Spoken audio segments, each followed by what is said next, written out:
Contract वाली बहू। नरेश की माँ अपने बेटे से मिलने दिल्ली आ रही है। इस बात का पता चलते ही नरेश के दिल में हलचल मच जाती है। नरेश अपनी माँ के स्वागत की तैयारी में लग जाता है। साथ ही उसे डर भी सताने लगता है कि उसकी माँ कहीं अपनी पुरानी जिद पर फिर से बैठ ना जाए। हे भगवान, इस बार बचा लो, अगले साल पक्का माँ की जिद पूरी कर दूंगा। तभी दरवाजे की घंटी बजती है। नरेश दरवाजा खोलता है तो सामने अपने मकान मालिक को देखकर हैरान हो जाता है, क्योंकि उनके साथ एक सुंदर सी लड़की भी थी। नमस्ते अंकल, कुछ काम था, मुझे बुला लेते। आपने क्यों कष्ट किया? अरे नहीं, इसमें कष्ट कैसा, मैं तो बस तुम्हें रीना से मिलवाने आया था।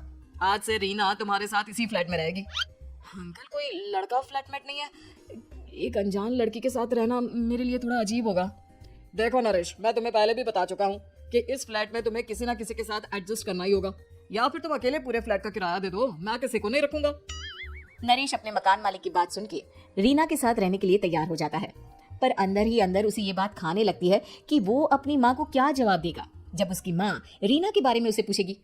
दिन बीतने लगते हैं। नरेश और रीना अच्छे दोस्त भी बन जाते हैं, पर अभी भी नरेश अपनी प्रॉब्लम का सलूशन नहीं ढूंढ पाता। एक दिन नरेश बहुत परेशान सा बैठा होता है। तभी रीना उसे पूछती है, क्या हुआ नरेश, तुम काफी परेशान लग रहे हो, सब ठीक तो है ना? हाँ, सब ठीक है, बस एक छोटी सी प्रॉब्लम है। वो एक्चुअली 2 दिन बाद मेरी माँ मुझसे मिलने आ रही है। अरे, तो इसमें प्रॉब्लम क्या है? ये तो खुशी की बात है। हाँ रीना, बट मेरी माँ एक जिद लेके बैठ गई है कि मैं शादी कर लूँ, पर मैं अभी इस चीज के लिए तैयार नहीं हूँ। ऊपर से जब वो तुम्हें देखेगी तो 100 सवाल करेगी, क्या जवाब दूंगा? अरे, इसमें कोई टेंशन वाली बात नहीं है। मेरे पास ना इस प्रॉब्लम का सलूशन है, जिससे ना तुम्हें शादी करनी पड़ेगी और ना ही तुम्हारी माँ मेरे बारे में कुछ पूछेंगी। रीना की बात सुनकर नरेश सोच में डूब जाता है।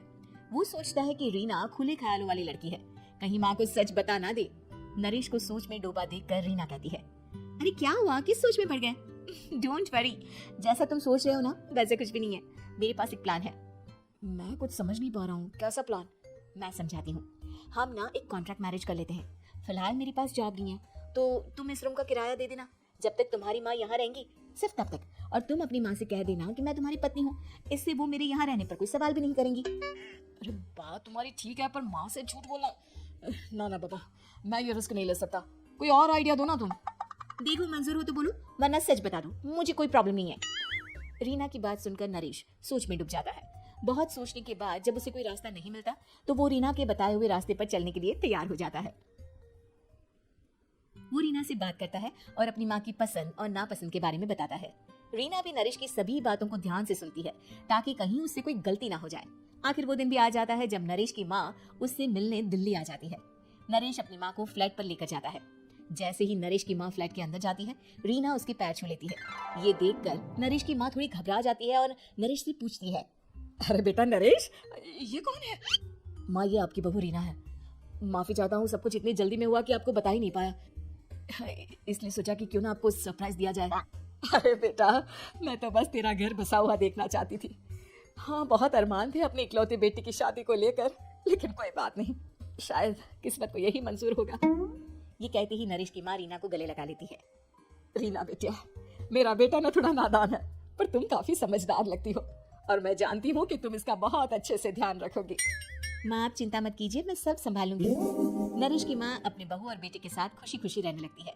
दिन बीतने लगते हैं। नरेश की माँ और रीना का रिश्ता बहुत मजबूत होता चला जाता है। वो दोनों सारा दिन एक साथ रहती और खूब बातें करती। इधर साथ रहते रहते नरेश और रीना भी एक दूसरे से प्यार करने लगते हैं। दोनों को इस बात का एहसास हो जाता है, फिर भी वो इस बात को छुपा कर ही रखते हैं। एक दिन नरेश की माँ और रीना शादी के बारे में बात करने लगते हैं। रीना बेटिया, ये तो नरेश ने मुझे बिना बताए शादी कर ली, वरना मैं तो अपनी इकलौती बेटी की शादी इतनी धूमधाम से करती कि सारी दुनिया देखती रह जाती। अच्छा माँ, आप ऐसा भी क्या करती नरेश और मेरी शादी में जो दुनिया देखती रह जाती? अरे बिटिया, एक माँ के अरमान तुम अभी नहीं समझोगी। मैं तो अपनी बहू को एक रानी की तरह लेकर आती और शादी भी बिल्कुल शाही अंदाज में करती, पर मेरे तो सारे अरमान ऐसे ही रह गए। खैर, मुझे तो अपने बेटे और बहू की खुशी चाहिए बस। ये कहते हुए नरेश की माँ की आंखों में आंसू आ जाते हैं। रीना भी ये सुनकर ख्यालों में खो जाती है, क्योंकि वो भी मन ही मन खुद को नरेश की पत्नी और उसकी माँ की बहू मानने लगी थी। शाम को जब नरेश ऑफिस से घर आता है तो रीना खुद को रोक नहीं पाती और नरेश के सामने उसकी माँ को अपने और नरेश के रिश्ते का सारा सच बता देती है। रीना की बात सुनकर नरेश की माँ दोनों से बहुत नाराज हो जाती है और घर वापस जाने की बात करने लगती है। तुम दोनों ने मुझसे सच छुपाकर बहुत ठेस पहुंचाई है मुझे। अब तुम लोगों के साथ नहीं रहना चाहती मैं, कल ही वापस चली जाऊंगी अपने घर। माँ मुझे माफ कर दो, ये सब मैंने रीना के कहने पर ही किया है, वरना मैं भी आपको कभी ठेस पहुंचाने के बारे में सोच भी नहीं सकता। हाँ माँ, हमने ये सिर्फ आपका दिल रखने के लिए किया, प्लीज हम दोनों को माफ कर दीजिए। तुम दोनों ने मेरे अरमानों के साथ खिलवाड़ किया है, और वैसे भी मुझे अपने बेटे के लिए एक अच्छी लड़की ढूंढनी है, इसलिए मेरा यहाँ से जाना ही बेहतर होगा। माँ की ये बात सुनकर रीना खुद को रोक नहीं पाती। माँ, क्या मैं आपके घर की बहू बनने लायक नहीं हूँ? रीना की बात सुनकर नरेश हैरान रह जाता है। नरेश की माँ भी कुछ समझ नहीं पाती। मैं कुछ समझी नहीं, आखिर तुम कहना क्या चाहती हो? माँ, मैं वो नरेश से बहुत प्यार करती हूँ, और साथ ही साथ मैं आपको भी अपनी माँ मान बैठी हूँ।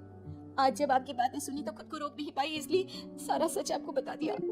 रीना की बात सुनकर नरेश की माँ की आंखों में आंसू आ जाते हैं और वो अपने बेटे नरेश और रीना को गले लगा लेती है।